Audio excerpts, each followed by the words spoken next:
Katika hitimisho la ziara yake ya kihistoria nchini China, Rais wa Marekani Donald Trump amefanya mazungumzo ya faragha na ya kina na mwenyeji wake Rais Xi Jinping katika makao makuu ya serikali ya Zhongnanhai jijini Beijing, ambapo viongozi hao wawili wenye nguvu kubwa duniani walifikia mwafaka wa pamoja kuhusu mzozo wa kimataifa. Swala kuu lilotawala ajenda zao ni usalama wa Mashariki ya Kati, ambapo Trump amethibitisha kuwa yeye na Rais Xi Jinping wanapinga vikali hatua ya taifa la Iran kumiliki silaha za nyuklia, huku wakisisitiza umuhimu wa kulinda na kuacha wazi njia kuu ya kibiashara na usafiri wa majini katika eneo la kimkakati la mlango bahari wa Hormuz. Wakati wa matembezi yao kwenye bustani za kihistoria za kifalme zilizopo Zhongnanhai, mahali ambapo Xi Jinping alimfahamisha Trump kuwa kuna miti yenye umri wa zaidi ya miaka 490 na kuahidi kumzawadi mbegu za maua ya waridi ya Kichina, viongozi hao walisifu uhusiano wao binafsi. Rais Xi Jinping ameitaja ziara hiyo kuwa alama muhimu ya kihistoria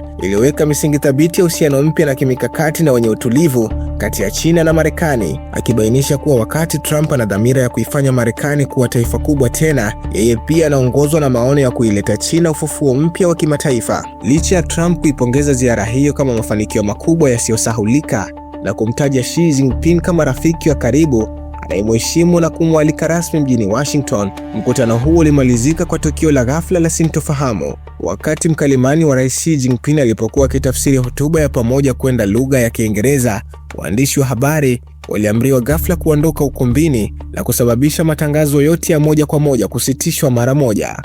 Al-Bashir TV, dunia na Afrika kwa lugha yetu.